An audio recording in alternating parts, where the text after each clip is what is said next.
It is post-harvest time in Tuasadeg Commune, Svay Rieng Province. The time is early May, and the paddy field is very much empty. But a month ago, these men and their fellow villagers just finished collecting their second rice yield. For the first time in many years, they could harvest 2 rice crops per season, following the construction of a water spillway in a nearby reservoir called the Batu Lake. When we did not have this spillway built, we were able to grow only 1 rice per year. The yield was just barely enough to pay for fertilizer and diesel to operate generator to pump water into the field.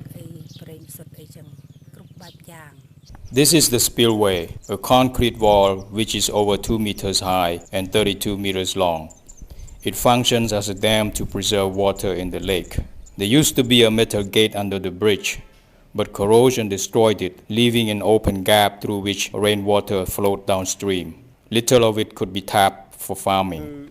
Mr. Soksek, the commune chief, says that because of the shortage of water, many villagers were forced to migrate elsewhere to look for work, and often many of them ended up becoming beggars to survive. We used to have many people migrating out of the villages to beg for a living. It was not like you have 10 families living or anything like that.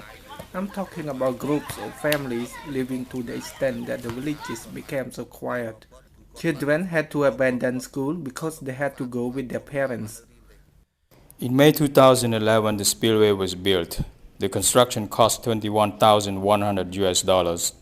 That included $19,600 given by the Australian Agency for International Development (AUSAID) and another $2,000 that the villagers managed to raise.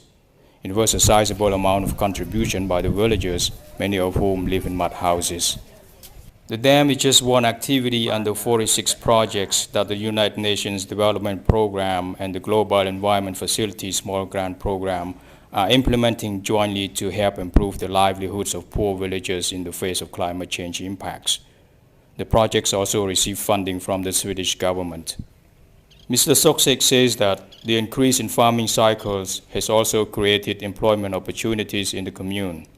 As a result, the number of people migrating out of the villages to look for alternative work has decreased dramatically since the construction of the spillway.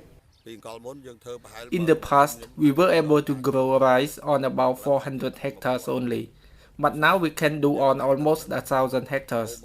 Since we are able to increase the retention of the volume of water, we can now pump it to a rice field on higher ground, unlike before, when we were able to plant rice mostly in area close to the lake only.